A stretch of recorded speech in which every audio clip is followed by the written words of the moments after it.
Move my chair around here.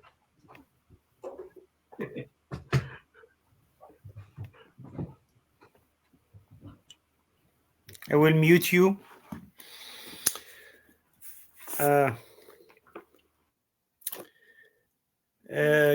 Good evening, good afternoon, everybody. I am so happy to meet you once again. The reason of our meeting today is this, a nice book, entitled Classical Islamic Philosophy, a Thematic Introduction by Professor Dr. Luis Xavier López-Farjeat from University of Panamericana from Mexico City.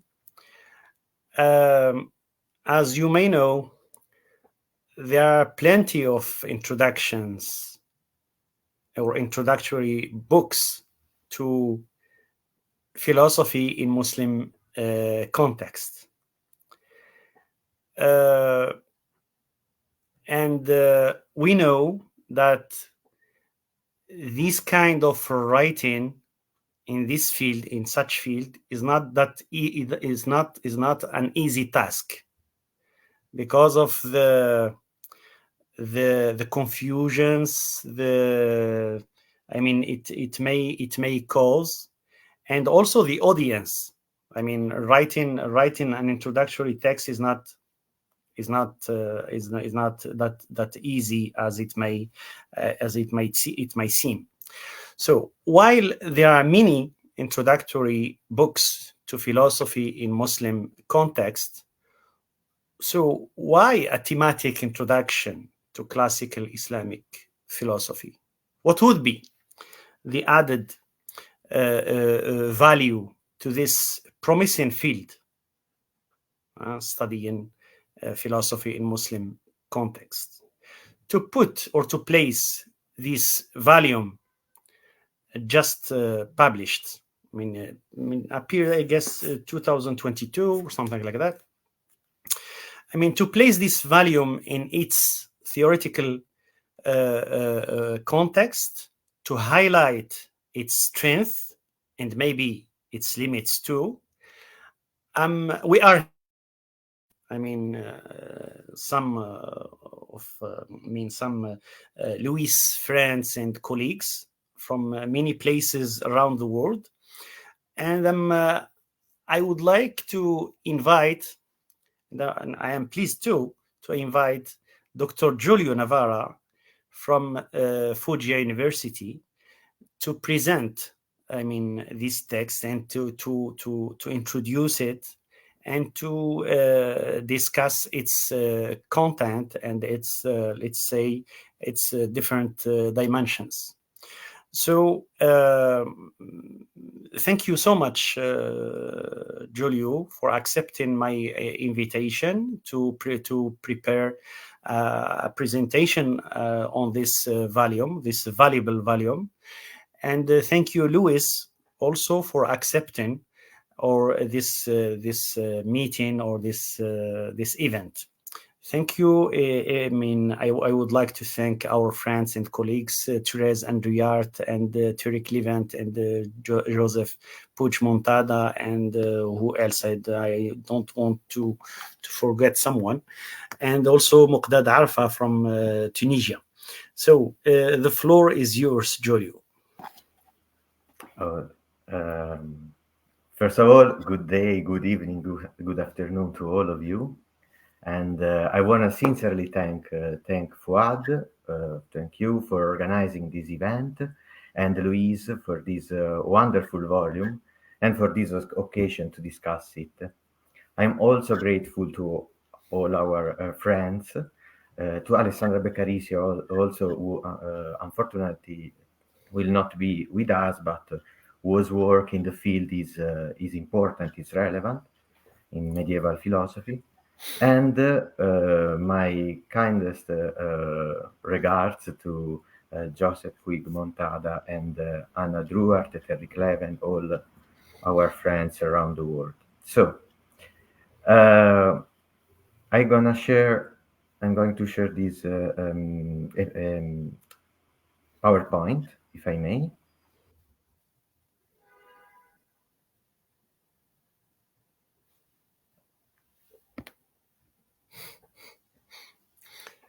He just disappeared.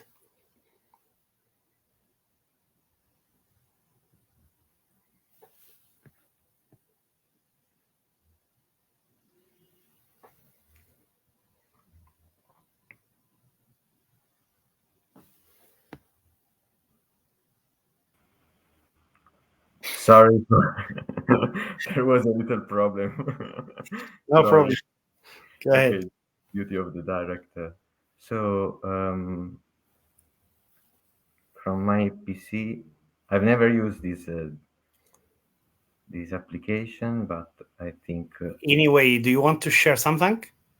yeah, I'm going to share. You want to go to present, and Yeah. then you will have my acceptance or my okay. Okay. But you have to. Okay, good. Okay, I share That's- it. Okay. Okay. So when I saw the volume for the first time, I was surprised at first because in recent years there have been many handbooks, companions published on the Arabic Islamic philosophy. As we all know, this is a fertile area of research. Then I wondered what prompted Luis to write one more of his own. And already from the title, a thematic introduction, the book aroused my curiosity. As for the subject matter, which is developed thematically, all in all, the chapters of the volume move along chronologically from the Greco-Syriac Arabic translation movement and the formative stage of Falsafa until Ibn Rushd and philosophy in the Andalusian context. So I'm trying to use to change the PowerPoint. Okay, thank you. So you are the administrator, Fouad. Okay, I advise you. Okay, thank you. I'm your servant. So kind. So here, just a first point to consider, just to raise some issues for the debate. According to the author, to Luis, and on this argument, Luis is in good company. Philosophy, Hellenic philosophy in the Islamic world coincides with, for the most, with the classical age, philosophy in the classical age, and has been a journey that has a beginning and can be traced with a beginning and an end. It starts with Al-Kindi, for the most, is a circle, the translation movement, and ends approximately with the death of Ibn Rushd. This is the classical age of philosophy, medieval Islam. However, the author himself does not shy away from a few quick excursions into the post-classical context in search of flashes of Greek-Arabic rationalism, we can say. See, for example, the cursory but decisive, very substantial insights into Ibn Taymiyyah, Salafism, Wahhabism we find in the volume. Of course, a chapter-by-chapter presentation will take too long this evening, so I will raise a few points for reflection on this interesting volume in order to try to show the deep continuity between late ancient commentators and the developments of Hellenic philosophy in the Islamic context, or better, if I may, Hellenic philosophy in the Mediterranean basin, which would not have survived without the Arabic-speaking world, and I will try to encourage the discussion on the volume. So, next slide. We have just some guidelines before starting. The Islamic world embraced Hellenic philosophy and developed it through various encounters, the encounter between the Muslims and the Christian schools in Syria, and the Abbasid translation movement. This enriched and large amount of scientific knowledge will come back later to the Latin West during the 12th and 13th century through the translations produced in the Iberian Peninsula, especially in Toledo, in South Italy at the court of Friedrich II, in France, and other places, other cultural centers in Europe. Here, another element. The author, Luis, strongly opposes what Sylvain Guggenheim had claimed in his Aristotle on Mont Saint-Michel, published in Paris in 1208, which completely rules out the Arabic Islamic contribution in the transmission of philosophy to the Latinate. However, recent studies, and Luis is among them, and several points stand opposite. The relevant role played by the Eastern Christian school, the Syriac as a vehicular language with its philosophical lexicon, the medical school of Hunayn ibn Ishaq, the centrality of Baghdad for the translation movement, the witnesses by Ibn al-Nadim, and also the financial involvement of the Caliph and his court, and last but not least, the multicultural and multi-religious circles of translations in Baghdad are the core of this new perspective in the field. Indeed, we must be aware of the fact that, and I quote from the volume. You can change the slide, please. Thank you.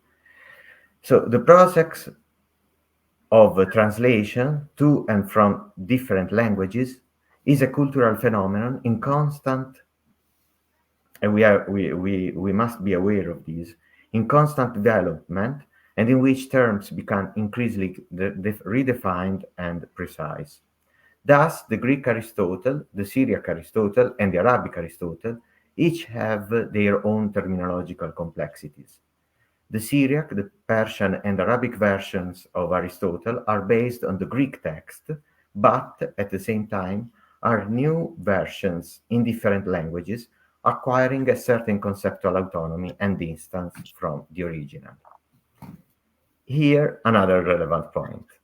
This autonomy and progressive distance of the translations into Arabic from the original works is the benchmark that the translations movement did not only move philosophical scientific works from one place to another, so that people of the Islamic world could have access to Hellenic philosophy, but that this translation movement produced something completely new, developed philosophy, contribute to philosophical, theological, and scientific issues arising in the ancient schools of Alexandria, Athens, Damascus, etc.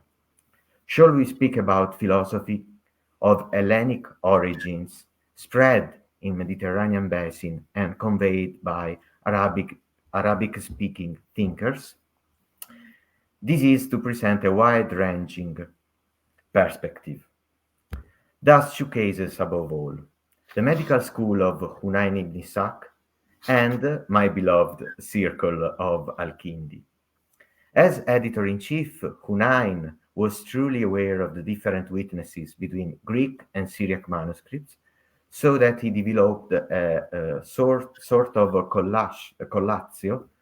collation of the manuscripts to have a consistent version before translating it.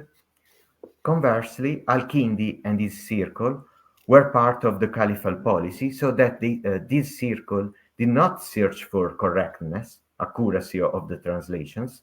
Rather, they adapt text to the Islamic pillars of monotheism and creationism, so that they create pseudepigrapha, see the Plotiniana and Procleana Arabica, in order to conduct the cultural policy developed by the Arabic Caliphate. That is, to demonstrate not only military, but also cultural supremacy over its Byzantine neighbors and the entire Mediterranean basin, once more. So the author, Luis, focuses on the importance of translations and adaptations into Arabic, not only for the study of the history of philosophy and science, but also for observing the developments in the Arabic philosophical lexicon. Collections of texts studied in the circle of Miskawai, the Kitab Tabakat al-Mumam, the book on the categories of nations written by Al-Andalusi, also contributed to the spread of metaphysics, physics, gnoseology, elements of medicine and natural science and ethics in the Islamic lands, from the Mashrek to Al-Andalus to the Khorasan region.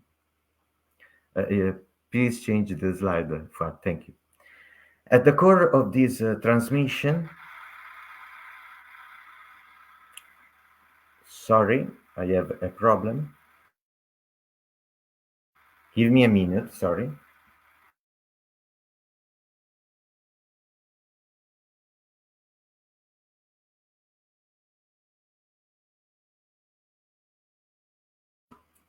Sorry.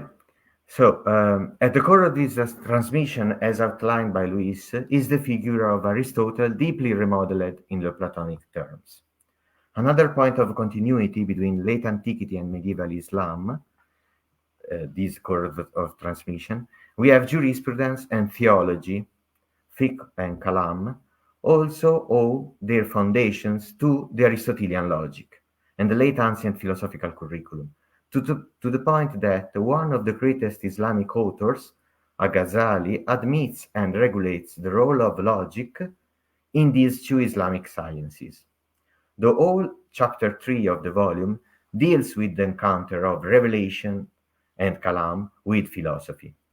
This topic is still much debated by scholars, and the author proposes to consider the different perspective in the way revelation is approached between the period before and after the entry of Hellenic philosophy into the Islamic world.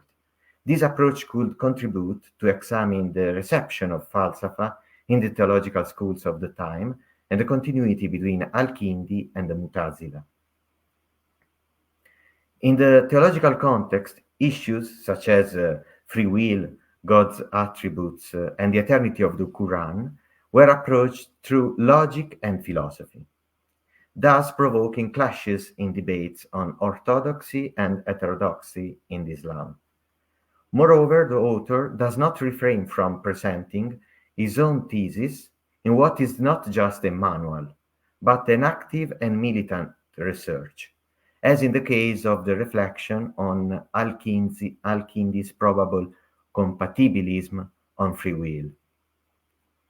On the relation between Islamic revelation and philosophy, the position of the philosophers are then presented. Among them, the choice of Al-Farabi is crucial. Al-Farabi distinguishes between philosophy and religion with regard to the methodologies adopted for presenting the unique truth. Philosophy uses demonstration, while religion uses metaphors and imagination. This is clear. And this is a common thread among falasifa of the next generations. Moreover, this distinction is related to the classical distinctions among the different types of intellect and the identification of the first cause or God with the active intellect. Needless to say, this is based on the treatise on the intellect of Alexander of Rhodesius. In this context, a turning point is marked by Al-Ghazali. Al-Ghazali is well educated in Islamic sciences and also in philosophy, as well as having a wide knowledge of Sufi mysticism. He reacts to the primacy that Hellenic philosophy has gradually acquired among Muslim thinkers by using philosophical methodology and logic. The validity of some arguments by philosophers are challenged through equal counter-arguments. This voiced in his autobiography, The Munqidh min al-Dalal, Deliverance from Error, where the condemnation of the heresy of philosophers does not entail the rejection of logic and philosophical arguments in itself. This approach moves him to devote many relevant places to the refutation of philosophers' arguments, particularly in two works, the Maqasid al-Falasifa, the intentions of the philosopher, and the Ta'afut al-Falasifa, the incoherence of philosophers. Here, he refutes philosophers, but also theologians, who move from incorrect premises accepted uncritically. In particular, three philosophical issues are firmly criticized by Al-Ghazali. That is, the denial of the resurrection of the body, the claim of God's ignorance of particulars and knowledge of only of universals, and the assertion of the eternity of the world. These issues contradict three religious dogmas established in the Quran, that is, the resurrection of the body, the divine omniscience, and the creation of the world. Ibn Rushd's role as Qadi, judge, physician, and philosopher in the Andalusian city of Cordova leads him to be particularly interested, and this is very well remarked. Yes, thank you for changing the slide. Is particularly interested in the relation. Ibn Rushd is important for the relationship between religion and philosophy, so much so that he reacts to the works of Al-Ghazali and the theologians, and even writes the Ta'afut al-Ta'afut, incoherence of the incoherence. Hence, the relevance of the Fasl al-Maqal, the decisive discourse. The late but decisive reaction of theologians is manifested in the works of Ibn Taymiyyah, who strongly refuted logic as a valid methodology for religious matter. Here, Luis rightly summarizes at page 85. Please, you can go on the next slide. His approach to logic is sophisticated and reveals, Ibn Taymiyyah's approach reveals that his attacks are not improvised. He recognizes that logic provides a strong methodology that works well in several disciplines, but one should not think, as the philosopher did, that the logical methodology works in every discipline and in all human reasoning and knowledge. Theology and jurisprudence do not require demonstrative reasoning, whereby analogical reasoning, analogy, is enough for the Islamic sciences. Certainty pertains but to revelation, for which analogy can clarify but not resolve the amplitude of divine truth. Chapter 4, please next slide, of the volume deals with the classification of sciences.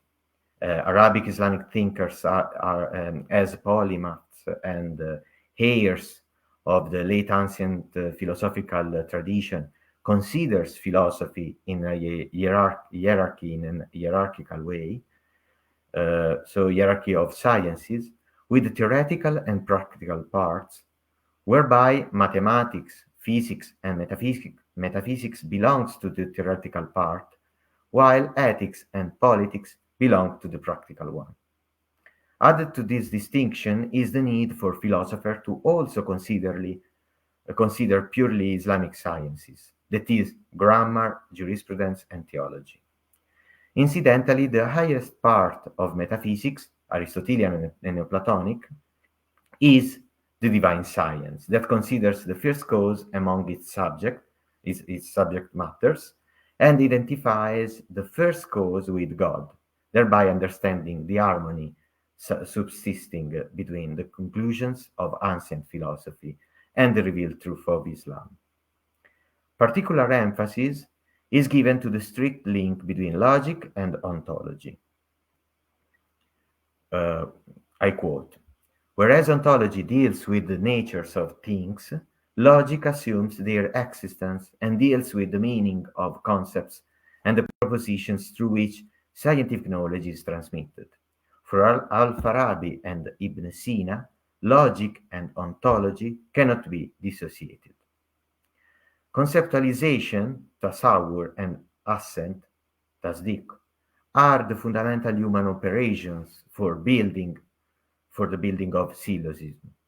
And the Aristotelian, Farabian, Avicennian logical tradition, as it is defined in the volume, leads to the uncovering of causal relationships underlying natural phenomena. This is scientific knowledge.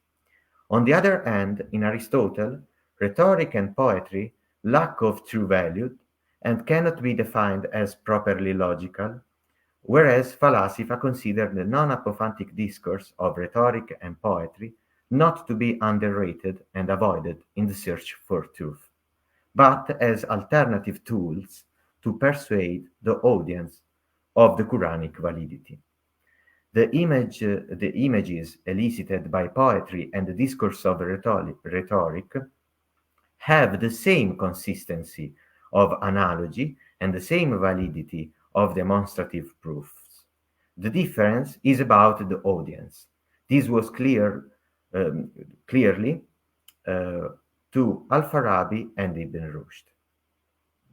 One of the most debated topics between philosophers and mutakallimun was the eternity of the world.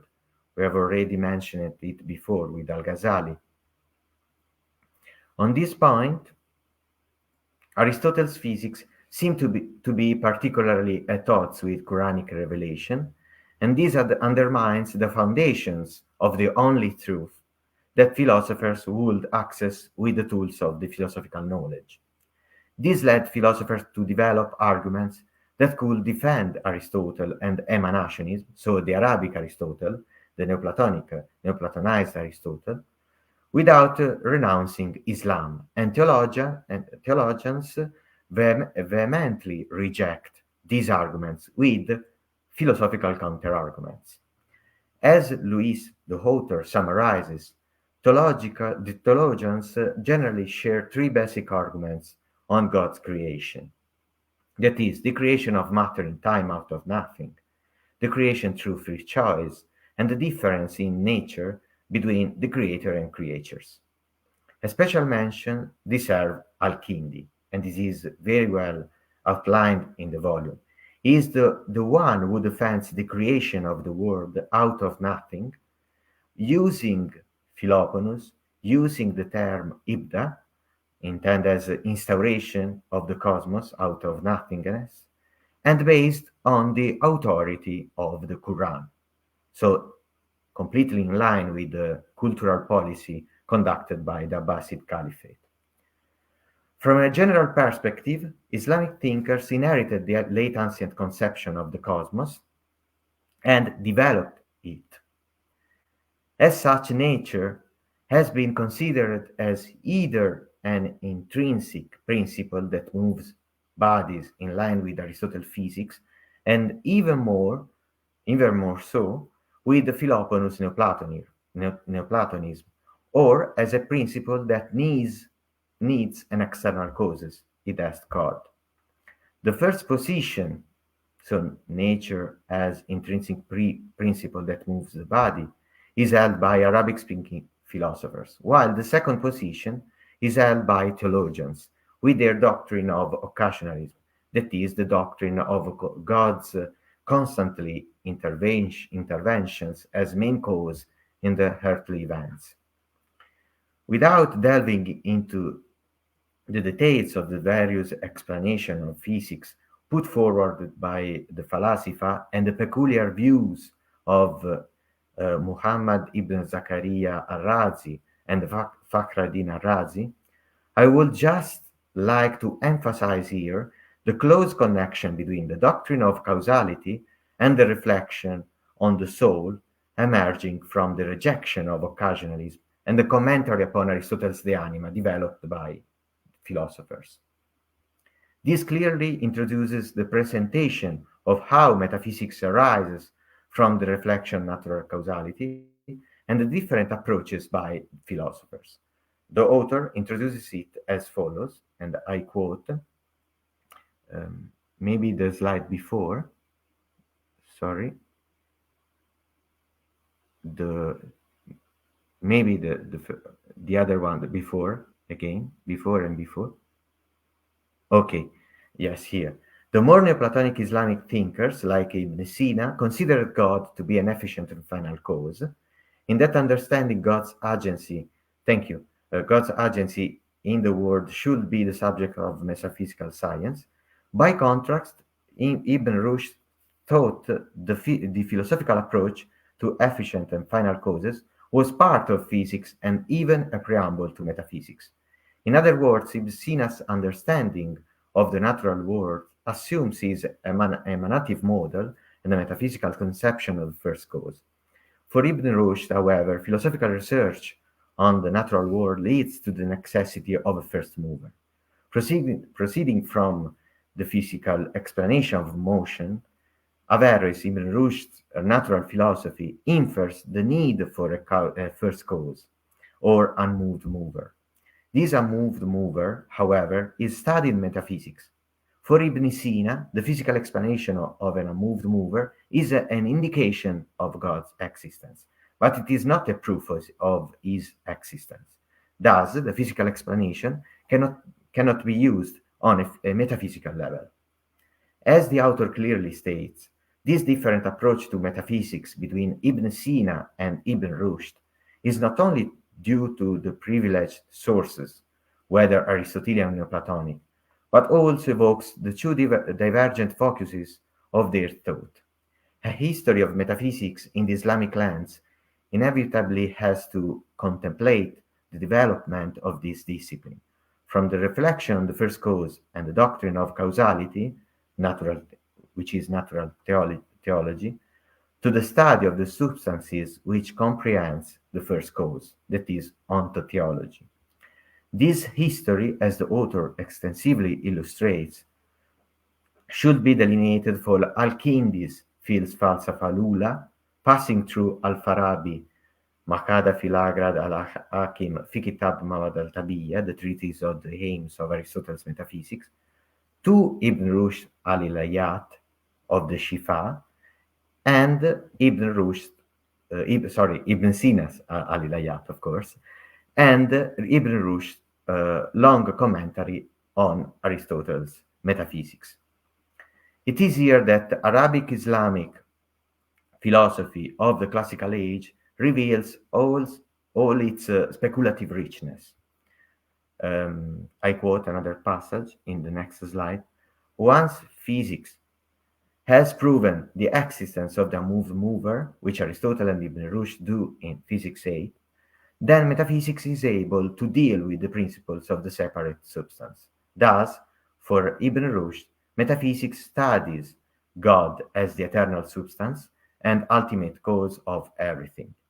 In his commentary on Book Lambda of Aristotle's Metaphysics, Ibn Rushd weaves together different considerations from Physics 8 and On the Soul Tree to prove that God's nature consists in being an intellect. Ibn Sina's choice to classify the subject of metaphysics and rational theology in terms of logical modalities sets the standard, but also causes rejection by other falasifa. Not only Ibn Rushd, Avicenna's philosophical opponent par excellence, but also the Persian philosopher Surawardi. His doctrine of illuminationism provides a synthesis of Plato, Hermes, Empedocles, Pythagoras, also Zoroastrian-oriented tradition of Persia and India, with the aim of rediscovering the ancient wisdom and moving away from Avicennian peripatheticism, which is a new form of peripatheticism. López-Farjeat's conclusion is representative of the issues raised by Surawardi doctrine of illumination. It is a matter of debate, he wrote, that whether he developed a distinct Oriental philosophy or whether it should be considered part of the Islamic peripatetic philosophical tradition. Aside from this question, Surawardi should be considered someone who knew Ibn Sina's philosophy well, and who, while criticizing peripatetic metaphysical concepts and arguments, wove together Oriental traditions with Greek philosophy and other philosophical and mystical views that were greatly valued among the Persians. The abundance of positions presented on the metaphysics of God, we are in chapter 6, is remarkable. Chapter 7 and 8 are respectively dedicated to psychology and noetics, ethics and politics as treated by philosophers in their works. These themes are partly already interspersed in the previous chapters of the volume, but the focus is here extended. The discourse on the soul and intellect is indeed one of the main topics discussed by Islamic thinkers who argued different positions and wrote several treatises on it. Al-Kindi, Al-Farabi, Ibn Sina, Ibn Bajjah, all of them spoke about the science of the soul and the intellect. Nevertheless, I will dwell on Ibn Rushd's noetics for a moment. Also, we have great experts here in Ibn Rushd, so I'm going to give a bomb. So, Ibn Rushd's noetics is crucial for the history of the later philosophical thought, and López-Farjeat presents it with noteworthy references to sources and secondary literature. Indeed, with regard to the intellective faculty, thanks to the slide, okay, Ibn Rushd defines his view from the epitome and the middle commentary, both influenced by Alexander of Rhodesias and Ibn Bajjah, to the long commentary on the De Anima. In the latter, he elaborates 6 modes, 6 types of intellect: the agent, the material, the acquired, the dispositional, the theoretical, and the passible. Regarding the material intellect, here he elaborates a conception that will resonate greatly in the Latinate, according to which it is unique, separate, and universal for all human beings, and with the function of receiving the intentions of images in potency and intelligibles by the agent intellect. Thus, the material human intellect is a separate place where all intelligibles in act are found and knowledge of particulars is preserved. Therefore, in light of the above, the place where the act of thinking, the place proper to the human being, is performed, the place where thinking is performed, the place where human being is himself, is outside the soul, as form of the eulomorphic composite. As stressed by the author, the limit of the Aristotelian eulomorphism in Ibn Rushd's philosophy is just here. However, as an eminent physician as well, Ibn Rushd's conception of the soul does not lack medical basis. The Collegiate, the Kitab al-Kulliyat fil Tib, the Book of the General Principles of Medicine, shows the greatness of Ibn Rushd also as a physician. Despite the author's extensive presentation of the psychological and medical philosophical reflection, here I have to notice a lack: the absence of a section devoted to the advancing of Hellenic sciences, mathematics, optics, medicine, within the Muslim context, which is evident here. Likewise, missing is a section on the reception of Hippocrates and Galen and on developments in medicine. The author, however, widely emphasizes that one should consider that Arabic Islamic philosophy or Hellenic philosophy in Muslim context could benefit greatly from the scientific flourishing that took place in the Islamic world at the same time as the reception of Hellenic philosophy. This clearly emerges when one thinks about the large amount of medical data that came and added to Aristotelian research, the new understanding of sensory perception developed in light of the theories of light and optics, the different and expanded classifications of internal and external faculties, and last but not least, the reception of Galen's doctrines of medicines, such as the centrality of the brain. Chapter 8 on ethics and politics is particularly informative, with the main aspects of the reflection of Al-Kindi, Al-Farabi, Abu Bakr al-Razi, Ibn Bajjah, Ibn Tufail, Ibn Rushd. This final chapter deals with the natural outcomes of the philosophical debates, namely the ethical issue of happiness and the political discourse on community. This very detailed chapter is divided into 3 sections: the part which deals with Mutazilite and Asharite schools, the second section addressed ethics and the subject of happiness as conceived by philosophers, and the third on political philosophy. So I go to the conclusion. Before I have to emphasize the role of the chapter 8, where it is widely demonstrated the relevance of the commentary on Aristotle's Nicomachean Ethics elaborated by Al-Farabi. To conclude, this volume has the great merit of surveying the history of Arabic Islamic philosophy of the classical age to present its main topics through a valid synthesis with references to sources and extensive recourse to secondary literature. The path chosen by the author is the standard one that, from the history of the encounter between Islam and Hellenic philosophy, traces, chapter by chapter, the classification of sciences, logic and language, natural science, metaphysics, psychology, ethics, and politics. There is some foray into post-classical Islamic, even contemporary thought in the volume.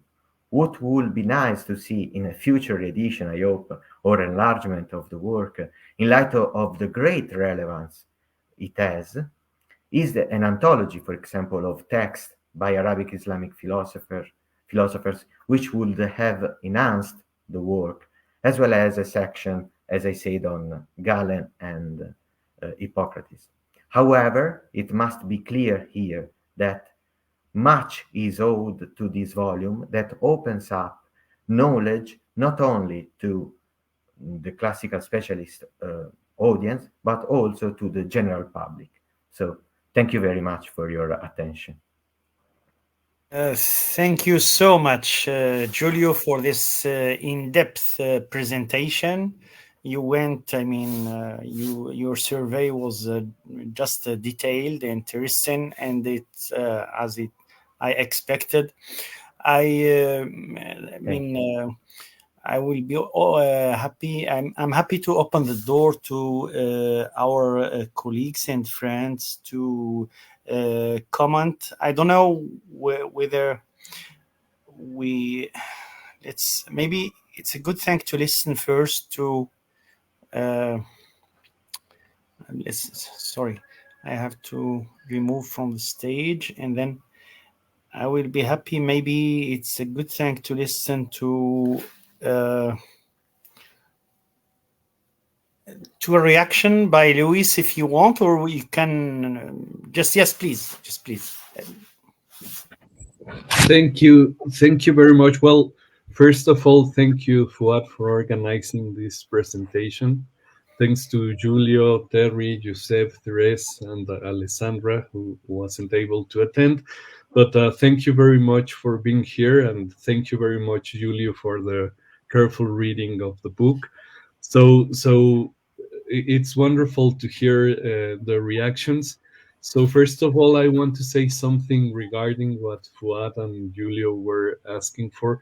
Why a thematic introduction? So yes, I think that's the most relevant aspect of the book, because when I was asked by the publisher to write another introduction, my reaction was the same as yours. I thought, well, there are a lot of introductions, there are a lot of companions. There's Peter Adamson's fantastic work on the podcast. So I thought, what could be different if we need to write another introduction to classical Islamic philosophy? So I thought that what could be interesting was precisely to write it in a thematically way, and instead of exposing the main philosophers or exposing the main topics, I found it interesting to write about the discussion in the context, in the Islamic context itself, but including also the current discussion among wonderful scholars and colleagues. Some of them are here, and they are frequently quoted on the book. So I thought it was interesting to give the audience a chance to know the way philosophical problems are discussed, and even the way we are still discussing some of these problems. And as Fuad was saying at the beginning, some of these problems have not a solution already. So we are still discussing the best way to interpret the texts. So my idea was to put this collection of problems on the table, and to see their reactions. And Giulio was saying that I followed, yes, the traditional way of presenting classical Islamic philosophy, but I want to emphasize two aspects that maybe are a little bit different from other introductions. First, the inclusion of kalam, because you mentioned there that I start with al-Kindi, but I would say that I start with kalam, and that was a little bit controversial when I presented the proposal, because I got, I don't remember if 5 or 6 reviews, and most of them thought that it was a very good idea to include kalam in the discussion, but one of the reviewers was unhappy with that, and he told that it was a mistake to include theological discussions in a book that was dealing with philosophical topics. Of course, I disagree with this reviewer, and I thought it was important to include this interaction between kalam, mutakalimun, and falasifa. And I think that's important for the text, because it's a way for the book, because it's a way to let people know that before the contact with philosophy, there was already in the Islamic context an attempt to discuss some problems in a very, very philosophical tune. So I think that's important. And the other aspect that Giulio mentioned very well is the inclusion of the relevance of the Middle Eastern Christian tradition, and the role in the translations of philosophical and scientific texts that, as Giulio was saying, nowadays is becoming a very, very important field, because for many years it was thought that Middle Eastern Christians were not that relevant for the transmission of the Arabic texts, but nowadays we know that some of these translations were very, very relevant for the transmissions. So I would say that these two aspects are different from the rest of other introductions, and and of course, what I was saying, that I'm trying to discuss the problems, and in some cases I am not trying to give a definitive solution. And but anyway, I was happy that Giulio noticed that this is not only a historical or descriptive text, that in some cases I include my own view of the discussion. So I was trying to do that also, because I don't want it to be only a book that is helpful for repeating what everyone can find in Wikipedia or whatever. I wanted to state the current discussion, and even to participate in this discussion. What else can I say? Um, well, yes, I know that many things are missing from the volume. I thank you very much for noticing about the relevance of Islamic sciences, especially for the development of many points, many problems that are developed in the De Anima. I think that's very important. That the main difference between the Arabic commentaries on the De Anima and other texts is that we can find a very relevant development of medicine, optics, as you were saying. And so I would love to add more discussion, especially on medicine and biology, because I am very, very interested on that. And I know I only made a few remarks on that. And another aspect that I would say is missing, and this came out in a long seminary we had last year discussing each chapter of the book, is that I made a special emphasis on the relevance of Greek philosophy, but of course there are more philosophical influence there. So it would be interesting to add the Persians and the Egyptians and other and more influences that were there, and of course.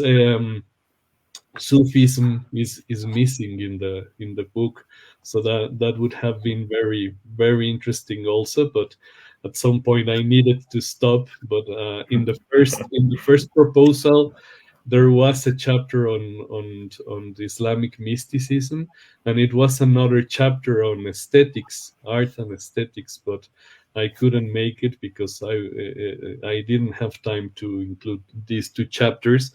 And I was also glad that you mentioned about an anthology of texts, because there is a version of this book which includes a final chapter with many texts.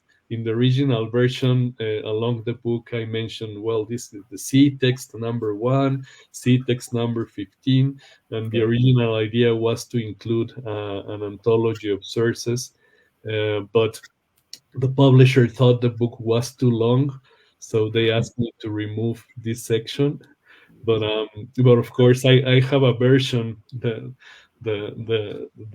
illegal version of the book that includes the anthology of texts, and so perhaps in the future it could be possible to publish a longer version with the anthology. So so I think I'll stop there. But thank you very much, Giulio, for the careful reading, and thanks to all my colleagues for being here, and we can discuss whatever you Yes. like. Thank you, Thank Luis. I'm sure that there will be a second edition. Then you have the opportunity to add there into, I don't know, to exclude maybe some topics or into add others.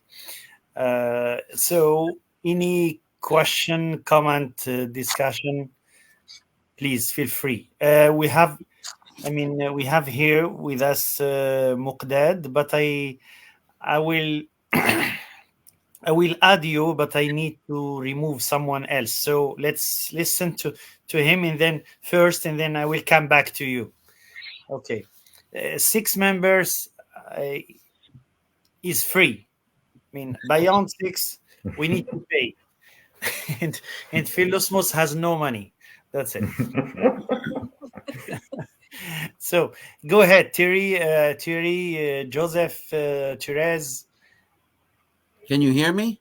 Yeah, please go ahead. Okay, I'm going to have to run in a little bit, so I'll make just a comment, and thank you very much, Giulio, and also Luis as you reply.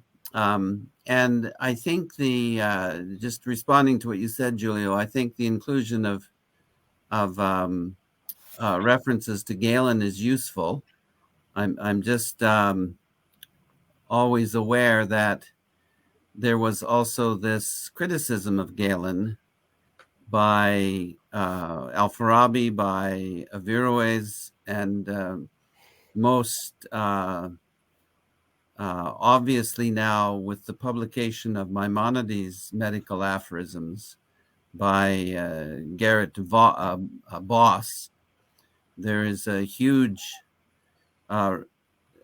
it's huge. It's available. This collection of Maimonides' aphorisms are available, and Maimonides makes similar criticisms as Ibn Rushd did to Galen. So, yes, indeed, the Galenic tradition needs to be there, but also there's this continuous evaluation and criticism of Galen by these major Islamic thinkers, which also I think needs to be a part of the conversation. So it's just a comment, and we're just very grateful to Boss for producing these texts, both in Arabic editions and in English translations for us. Well, in my in my defense, I have to say that Galen is not entirely missing in the text. I mean, when I discuss the faculties of the soul, I explain, as Giulio mentioned, that Galen was very important for that development.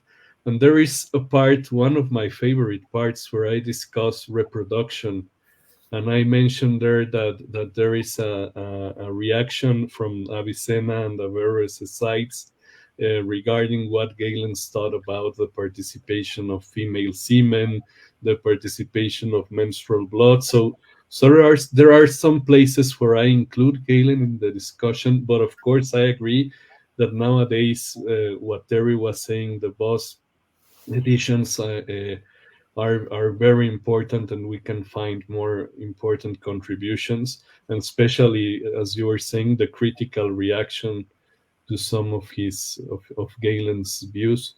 So I would love to do that, because I really like what Galen does, and I am very interested in Galen's reception. So maybe for the next edition. It's interesting. I was mentioning the other day that I included further readings and an entire bibliography, but nowadays many titles are coming out. So it's amazing that now it's a book from last year, but now the bibliography is entirely obsolete. Yeah, it's Yeah.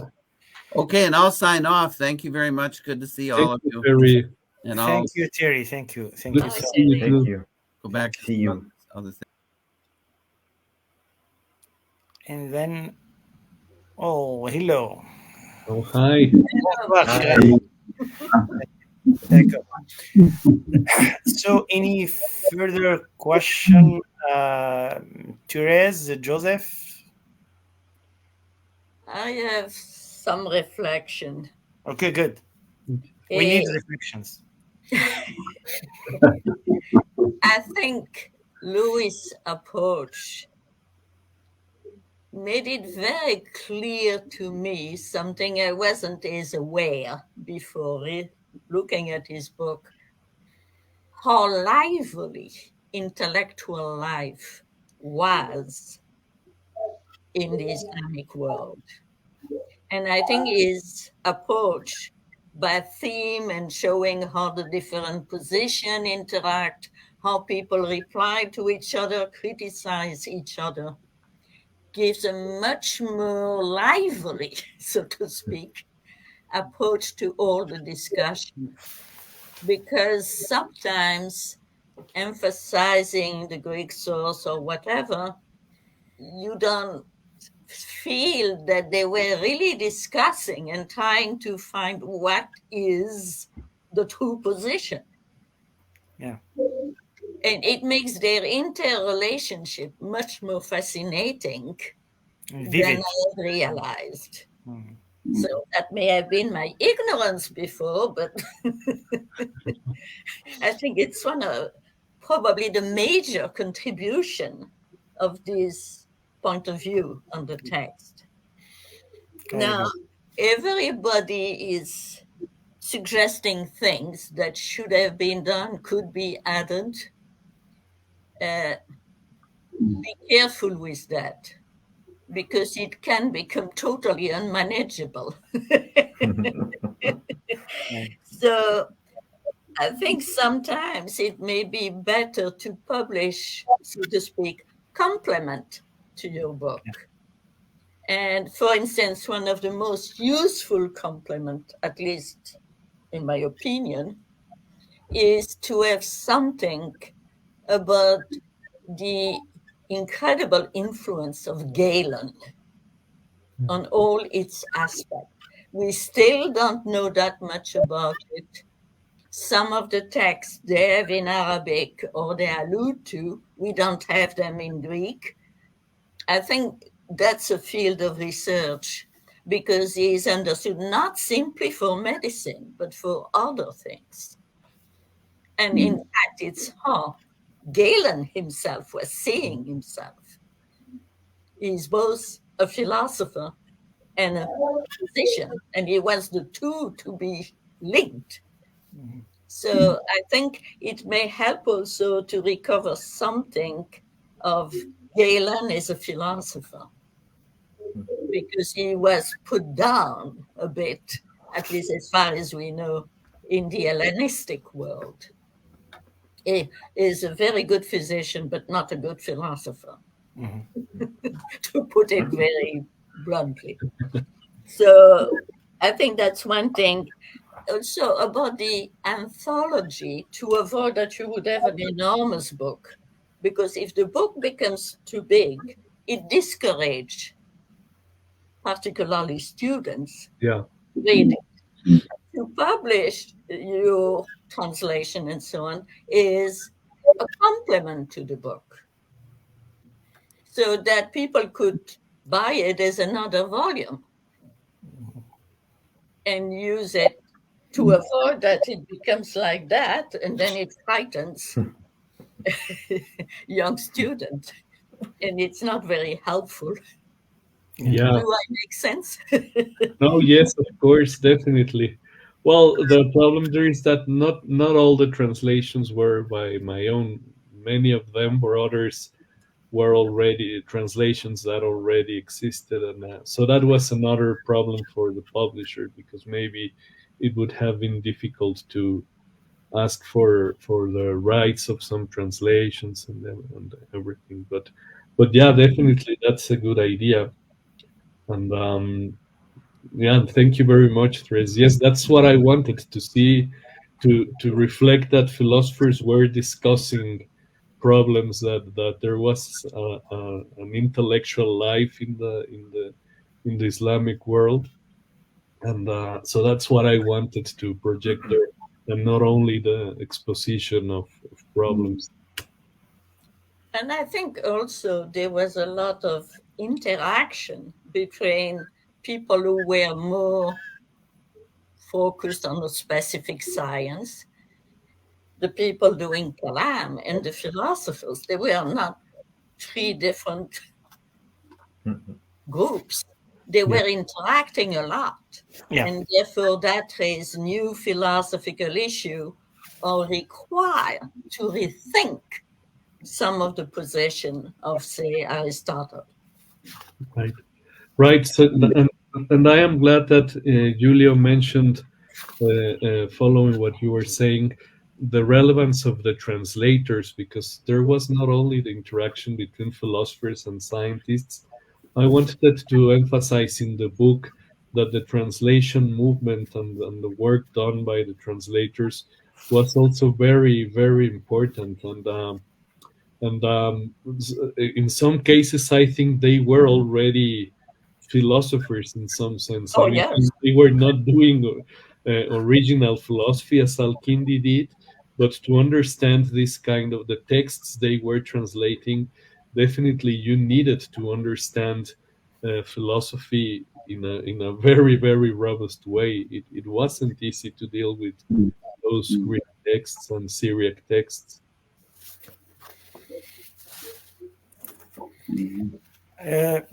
Okay, I have a question for you. Problems are coming. Yeah. But it's really a simple question. Why the Jewish contribution is absent of your book? It's not. There's no, let's say, analysis of Maimonides and Ibn Kammuna and other names. While, let's say, it's, I mean, many scholars from the 19th century, they defended that these Jewish philosophers are part of this philosophy in Muslim context. I mean, Yeah. Well, I think I would agree with that. So it's a very good question. Honestly, at the moment, I was focused on the Islamic stuff, and I didn't think about including Maimonides or Kamuma. But there is another name which is, I mean, who is more interesting, Abu Barakat al-Baghdadi. yeah, sure, sure. Yeah. Yeah, no, that would have been definitely very, very interesting to include it. In my defense, well, I wanted, as Giulio said, I wanted to stop with Averres and around 1250, the year 1250, to include only the classical stuff. Well, Maimonides was already there, but yeah, I mean, I didn't think about it, but I think you are completely right. I think that Maimonides should be understood as part of the of this at least Kalamic tradition, because in the guide he's discussing with the Mutakalimun, he's reacting to the Mutakalimun. As we know, Al-Farabi was very relevant for him, so that's not a bad idea.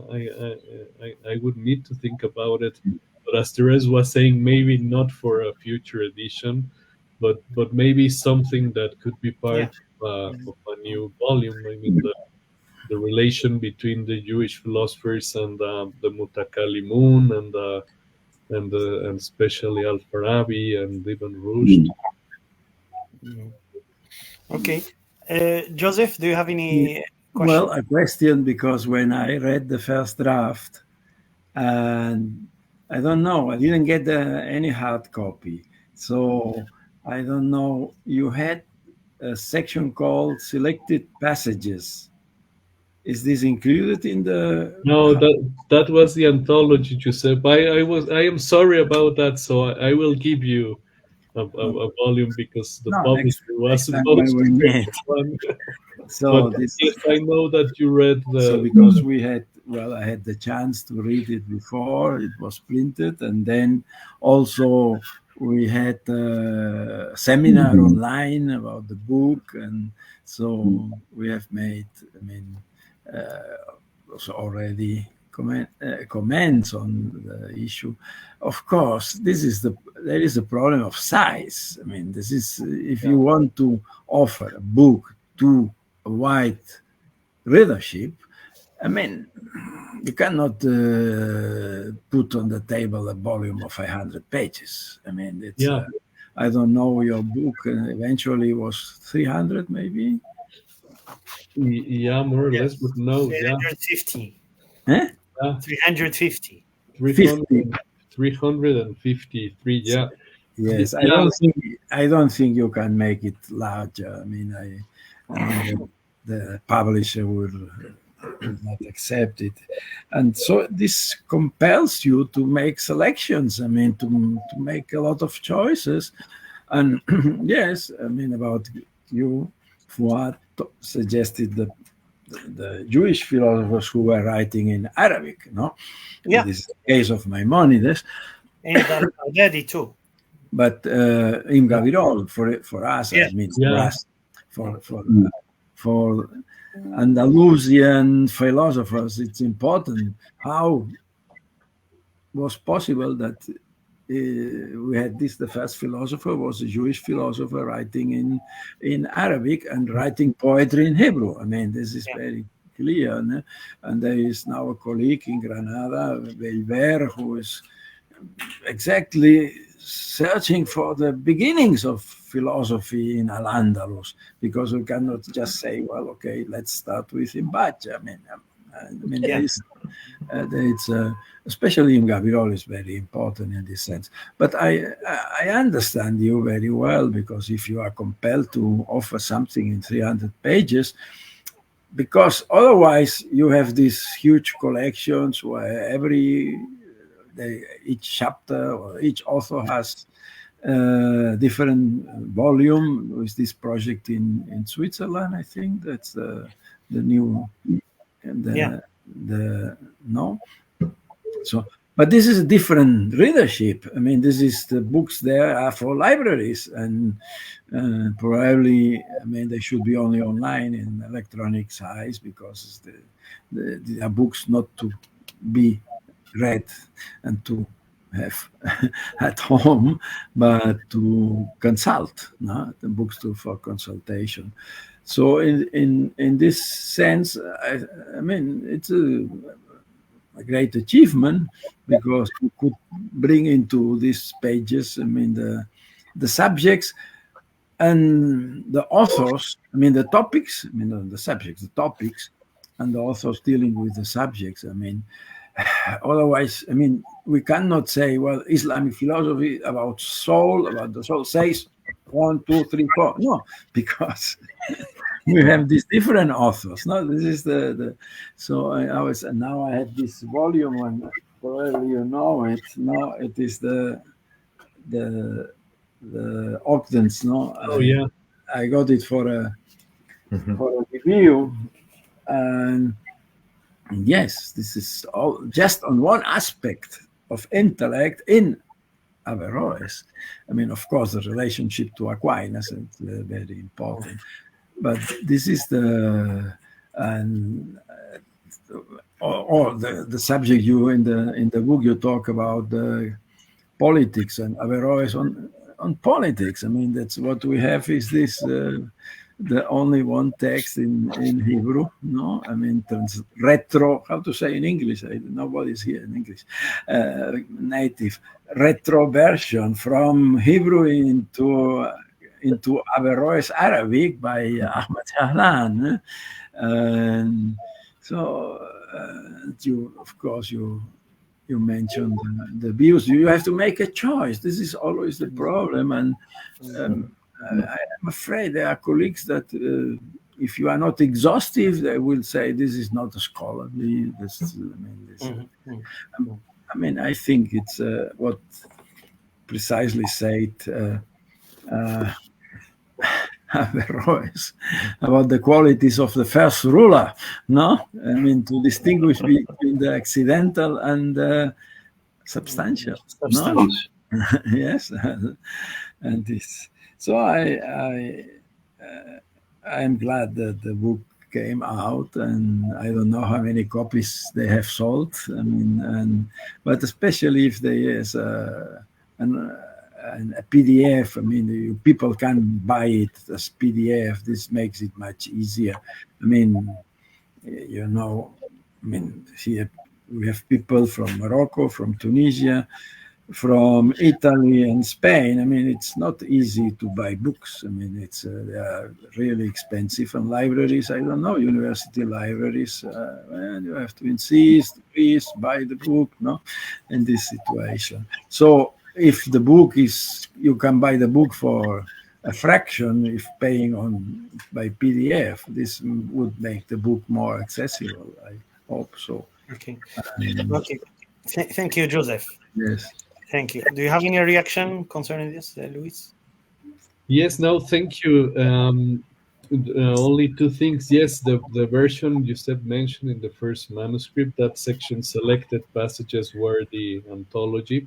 So it seems that you received a manuscript where they removed the section, but not the table of contents. And yes, definitely, I agree with him. I had to make several decisions on which content I should include. But I didn't think about the including the Jewish tradition, honestly. But I had to make many other different. Sorry, I mean, why I insisted on this? Not only because they were Jewish, but let's take an example of Abu al-Barakat al-Baghdadi. I mean, as you know very well, I mean, he's one of the most or the serious. I mean, he presented the most serious criticism against the Abyssinian system. I mean, we have not only Al-Ghazali or I don't know theologians who criticized the philosophers, but a philosopher who criticized the philosopher too.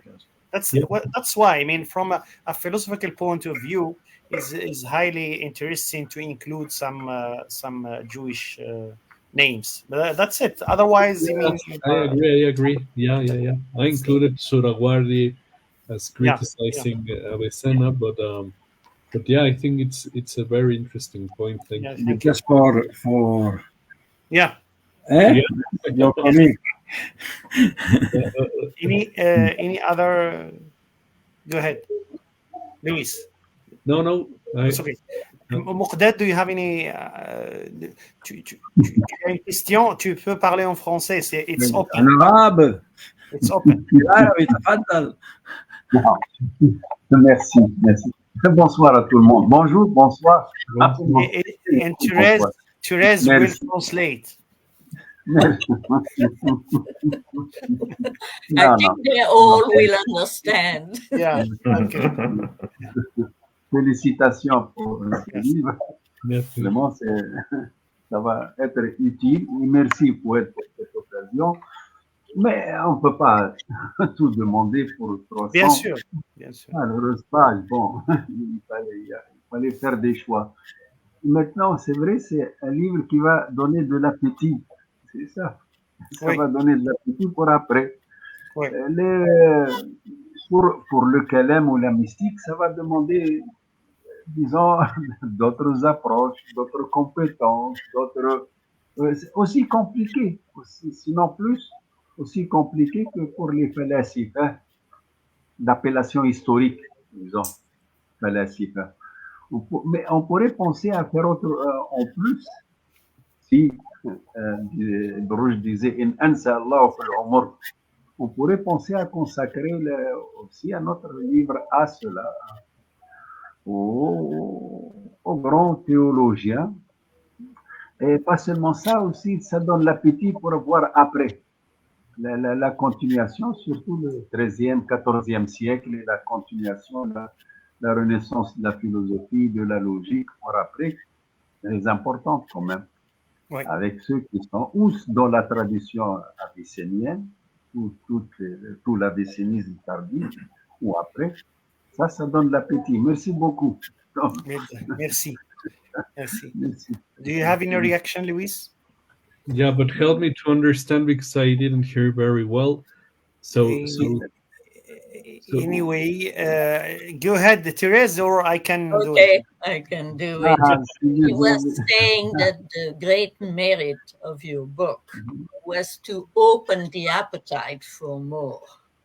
Okay. And he thought that maybe a complementary book or something like that should be done about Kalam to go more in depth and then go beyond the Abyssinian time and the post-Abyssinian and to see how all that developed.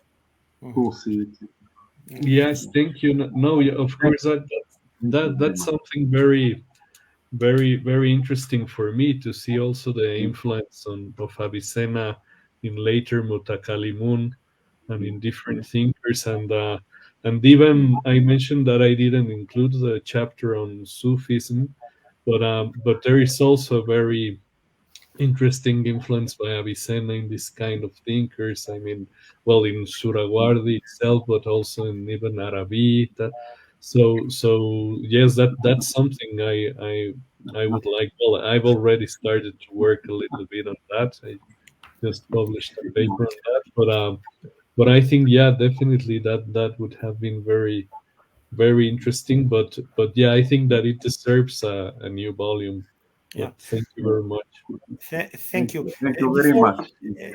I mean, in a while, Joseph, we have here just a question, and I will share it from Giulia's. I mean, sorry for Sekli or Cecily. Sekli. Very interesting presentation. Thank you. An anthological volume with the experts in translation and with the original Arabic text would be useful. This could be especially help students who need to learn Arabic philosophical vocabulary and study Arabic texts. Well, okay. Yeah, but I will need some years for doing that. And perhaps some help for most of you to get please. some texts, because as Josep was saying, there are some countries as mine where it is difficult to get, especially some Arabic editions. But fortunately, we have help from our friends in Morocco and Tunisia and many other places. Please, Joseph, go ahead. No, I mean, about the issue of Sufism. I mean, of course, students like it. I mean, I remember Mesbahi last time, he said he teaches a quarter in Brust and another quarter in Al-Arabi. And then he asks, I mean, whom do you like more? And the students say in Arabic, of course. So this is, I mean, okay, so yes, but think that usually Sufism is more literary. Let's say it's closer to literature, poetry, to well, narrative in general. So I don't know. I mean, it's this yes. There are, of course, Sufis who are more intellectual. I don't, maybe Ibn al-Farid. But in the case of Ibn al-Arabi, it's, yes, behind there is philosophy, of course. It says about the creation of the world, when he's the idea of the first matter, it appears with a kind of cloud, no? I mean, this is, I don't know. I mean, maybe there was, okay, to make a book, this I like you did, thematic subjects, topics, how Sufis deal with their topics. But to put them, I don't know. It's different from Kalam. In Kalam, you have a discussion. You have an argumentation. So yes, it is easier, but to present Sufism, I'm not sure, because it's different levels of language. No, I mean, philosophy as Seculi asked, now gives us a vocabulary. Okay, now we have artificial intelligence, so this is not going to be a problem. I mean, I'm sure in a few years we would have very nice vocabularies for philosophy. But in the case of Sufism, it's a different approach. I mean, and of course students like it, and in general people like it more than these dialectical discussions, or preferred that philosophers like and dialecticians and Kalam people like most. Yeah, of course. I completely agree. I think it's very, very literary, and it's mainly poetry. But I think it's interesting, for example, to explore in a philosophical way the idea of marifa. I mean, this sort of experiential knowledge. Something I think that could be philosophical. And I was thinking, especially in these cases, as Surawardi or even Arabi, because they think that that philosophy is useful as a sort of preparatory way to understand the experience of God. So I think that in these cases, for example, there can be explored a sort of transformation of Abyssinian vocabulary, of philosophical vocabulary in general. But of course, the main purpose, I completely agree with you, is the experience of God, and it's something. So I think that what you were saying about the students, that some students and in general many people prefer Sufism because at first glance it seems that it's something non-systematic and metaphors and poetry. But I think that there are many Sufis that are very, very systematic, and they are using this and transforming this philosophical language. So I think that's interesting. That's what I would have done in case I have written the chapter of philosophical Sufism. Yeah. Sorry, In that case, Louis, I mean, do you think that you will keep the same title, classical Islamic philosophy? Yeah. It's something controversial to include or to insert. I mean, the Sufi. text. It's something a little bit, I don't know. You know about the historian French Ernest Renan. Yeah. He claimed in 1952 that the true or the real philosophy of the Muslims is in Sufi or in Tasawwuf, in theology and jurisprudence, not in rational philosophy. And some scholars from the Arab world in the beginning of the last century tried to follow him, and they defended that the real, true philosophy of the Muslims is not, I mean, the philosophy by Ibn Rushd and Al-Farabi and Ibn Sina, but Tasawwuf but according to my perspective, and sorry to say this, these are different disciplines. They are nice, they are good, but they are different. I mean, we are talking about philosophy, not Tasawwuf. And the Sufi, I don't think so that he would accept to name him as a philosopher. Yeah. For Ibn Arabi, it would be an insult to name him as a philosopher. I mean, it's a little bit controversial. But anyway, I have some additional questions, but let's listen to Muqdad first. Non, il faut pas trop demander à lui, quand même. Ce qu'il a fait est énorme. Oui, bien sûr. Mais ce qu'on pourrait, quand même, on pourrait élargir maintenant l'appellation historique des philosophes, on sait. Et puis, l'appellation, disons, l'exercice non philosophique, si on prenait, c'est pas le soufisme. Le soufisme, ça a un caractère assez limitatif. Ibn Arabi, c'est pas seulement un soufisme, c'est quand même c'est une vie ou une perception contemplative. Et il y a une métaphysique, il y a une éthique, il y a une politique, il y a mais surtout ce qu'on ne peut pas trouver chez nos philosophes purs et durs, c'est l'esthétique très développée chez les mystiques, entre guillemets. Et c'est pas les mystiques des premiers siècles, c'est pas les mystiques tardifs qui ont intégré l'abyssénisme, qui ont intégré tout. Donc, c'est autre chose. C'est pas le soufisme. Donc, tout ce qui s'est développé, disons, à partir du 7e siècle et de l'Égypte du 14e siècle, c'est beaucoup plus une métaphysique et puis une vision contemplative. Et puis ce qu'on peut trouver, c'est surtout une esthétique. Et encore plus qu'on peut trouver, c'est une psychologie très très fine. Beaucoup plus approfondie, puisque c'est l'introspection, les trucs comme ça, beaucoup plus approfondie que celle d'Avicenne.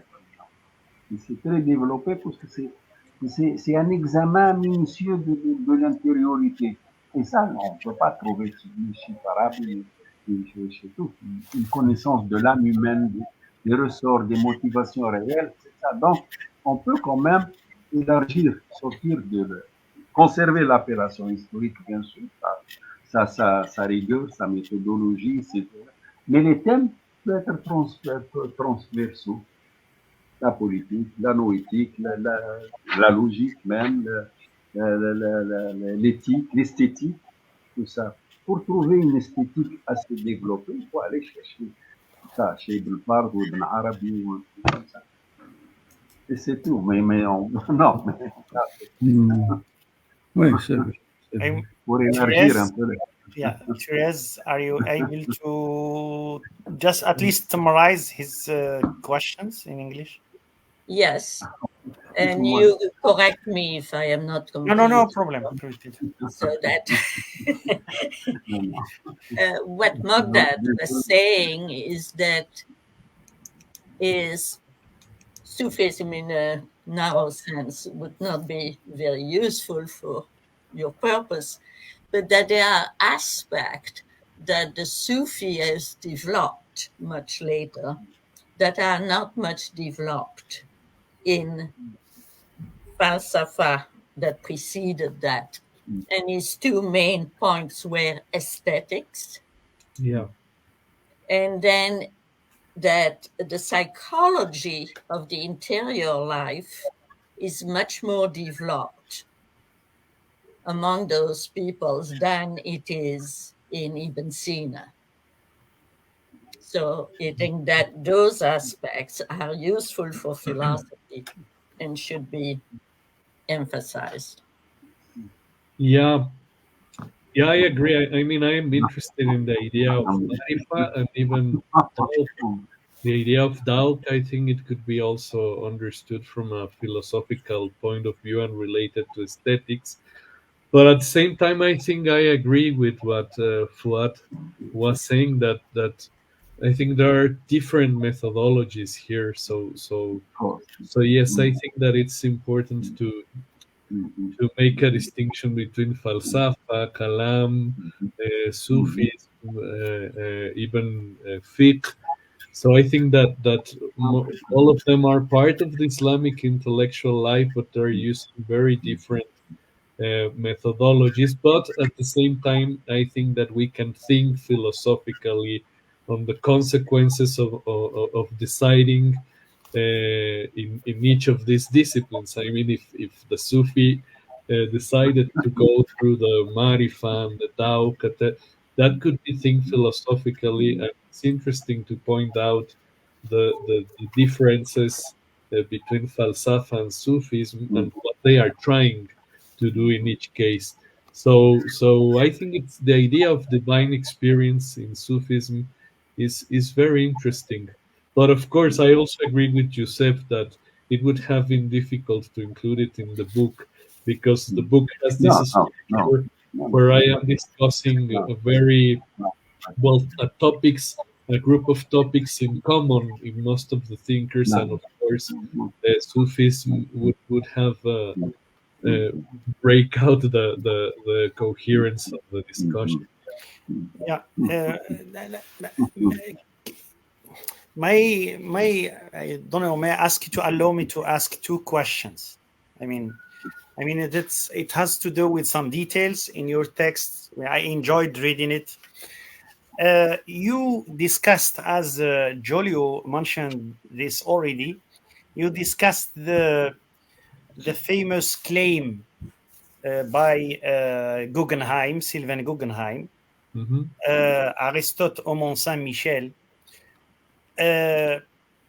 Let me put it in these words. Do you think a serious, let's say, discussion like yours is able to end claims like those by Sylvain Guggenheim?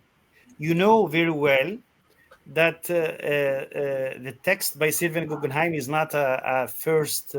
It's not a scholarly book. It's just, I mean, let's say I don't know. It's a second hand or third hand. And the debate, I mean, the beginnings of the debate we can go back to the beginning of the last of the night, even the mid of the 18th century. I mean, in Germany, and then in France. And I mean, now in 2008, Sylvain Guggenheim, I mean, I don't know, ignored all this, I mean, accumulation, all this literature, and then he claimed what he claimed. So what do you think about, I mean, this kind of, I mean, do you think a serious discussion can or is able to end this kind of claims? Well, first, as you were saying, this is not new. I mean, you mentioned a few minutes ago Ernst Renan.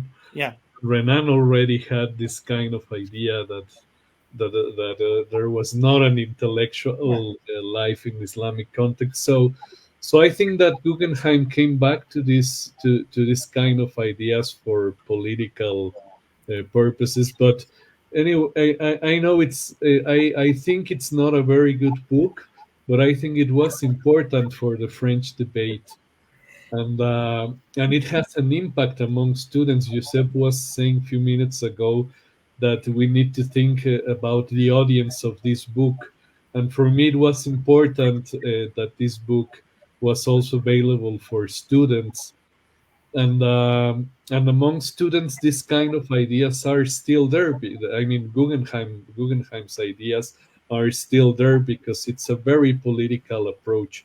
So for me it was important to let know the students that these kind of approaches are still there in the contemporary approaches, and we need to criticize them, and or at least to make some nuances, because as I mentioned in the book, the idea of giving relevance to the Christians in the transmission of Greek philosophy is not a crazy idea. I mean, the Middle Eastern Christians were important Yeah. in the transmission of the philosophy, but what is crazy is to erase the relevance of the Islamic tradition. So I think it was important to include this reference, to point out that we still have these attempts, these very political attempts to disapprove or to erase the relevance of the Islamic tradition in the history of philosophy and the history of ideas. Yeah. The second question, I mean, or the second issue, you put on the same level two books by Al-Ghazali, and for me it's something unusual. The intentions of philosophers and the incoherence of philosophers. Something, I mean, for me or for my understanding, this is a summary of Abyssinian philosophy when talking about the intentions of philosophers, مقاصد الفلاسفة.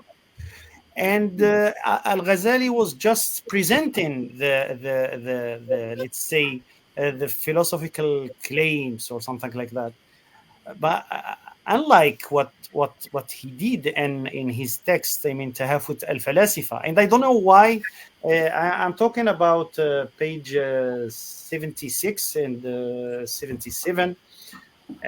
You presented the two books are as if be of the same let's say aim or the same identity.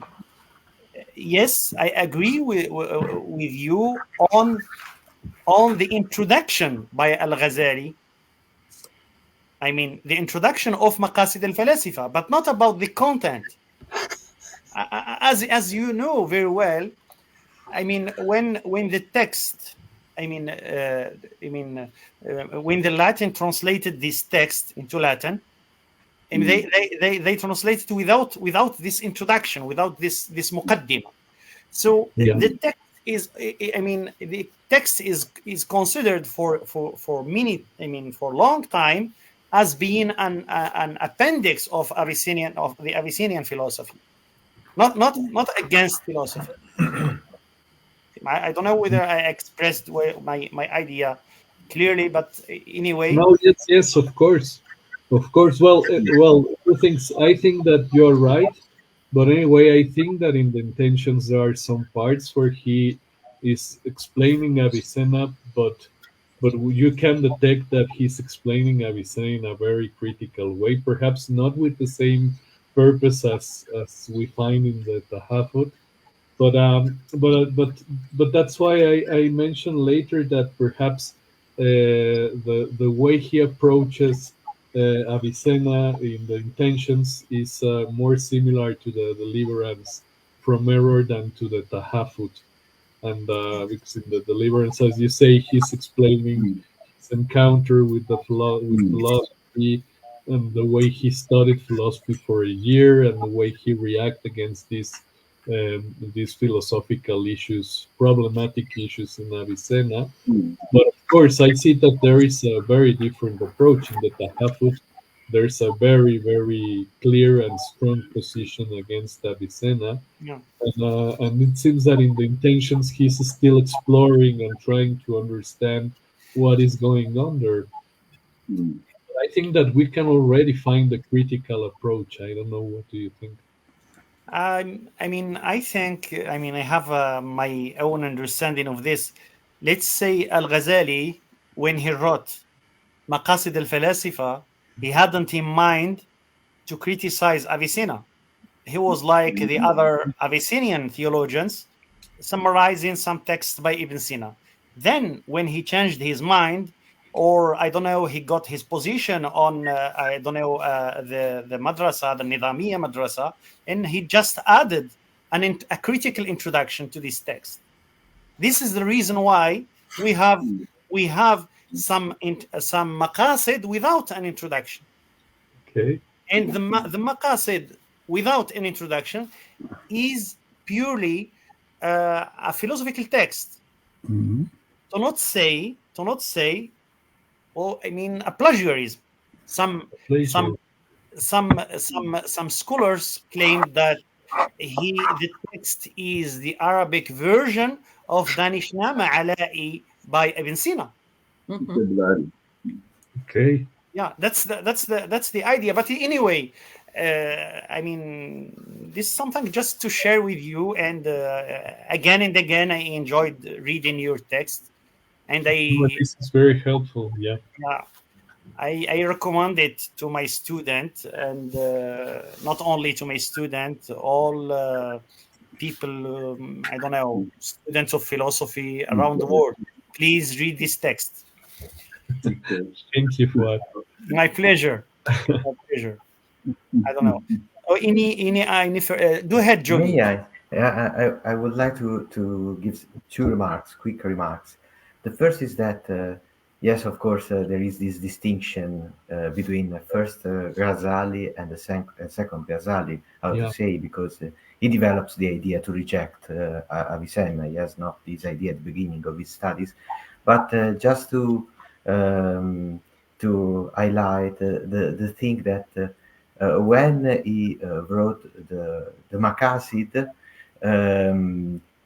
what is important, I think that in line with what Luis really interesting outline in the text, is that he has a great affinity, a great, he is very, very into the philosophical questions. So it seems to be more a philosopher than a theologian at the beginning of his career. Right. So this is really, really interesting to me, and I rediscovered this reading your book. So I appreciate this a lot. And the second remark is that just in line with the interactions, we spoke about the interactions among Therese Druart was on the point when he said we have thinkers who are philosophers, but we have also theologians. Concerning this interaction, I think that your book is a great beginning for thinking about a project, and this is what I think is lack in the field. In the field, we don't have contributions, for example, to have a project where we have contributions of different people, like a team group, and develop this Arabic Islamic philosophy, which is a definition also, how to say, problematic, creates problem on stuff. So contribution of expertise, different expertise on a project to define what is this, how to say, interactions which develops during those centuries, this classical age of philosophy in the Arabic context, which is completely what I would like to highlight is completely absent in the Latin West. And this is the point against Guggenheim and all the political, how to say, rejection of the Islamic context. The total absence in the same period of philosophy, of reflection, of rationalism in the Latinate, in the Latin world, and the richness and the great development of sciences and philosophy in the Arabic Islamic context. So Arabic-speaking context, I would say. So just to say these two remarks, your book goes into this direction. Thank you. Thank you, Giulio. Thank you. Let's end. Therese, please. I wanted to say to Louis, you have done a marvelous work. Yeah. And I admire how much you knew about the literature and so on to write your book. But the bibliography in the field is increasing more and more. So if you want to add more about the Sufi, about Galen, about that, no one can follow all that. He's a bibliographer. Yeah, I'll be crazy. So be careful with that. I think it would be better if some people would decide to complete or to, is a compliment. Yeah, no, thank you. Work on some of the points that have been raised. You cannot do everything. A, it would be an enormous, gigantic book that nobody would read. And Indeed. B, you couldn't be really mastering all this field properly. Yeah. Because it's impossible. It's not that I don't have capacities. It's No, of course. Thank you very much, Therese. It's wonderful to hear your thoughts about it. And yes, I agree. What I am trying to do is to write separate papers and other kind of works, detecting some parts that I would have liked to develop a little bit, but of course it's impossible to include everything. And but thank you very much for reading the book. Let's on behalf of Philosmos Foundation, thank you so much for this wonderful meeting. Giulio, thank you for your presentation. I'm waiting for it. I mean, to be published in next months or something like that. Luis, thank you very much. Congratulations again. Josep, Therese, Muqdad, and Thierry, thank you so much for your contributions. And let's I don't know, meet next month or I don't know. Otherwise, my best wish, Happy New Year. If I don't know, if we don't, there was no occasion to meet. Okay, good. Thank you.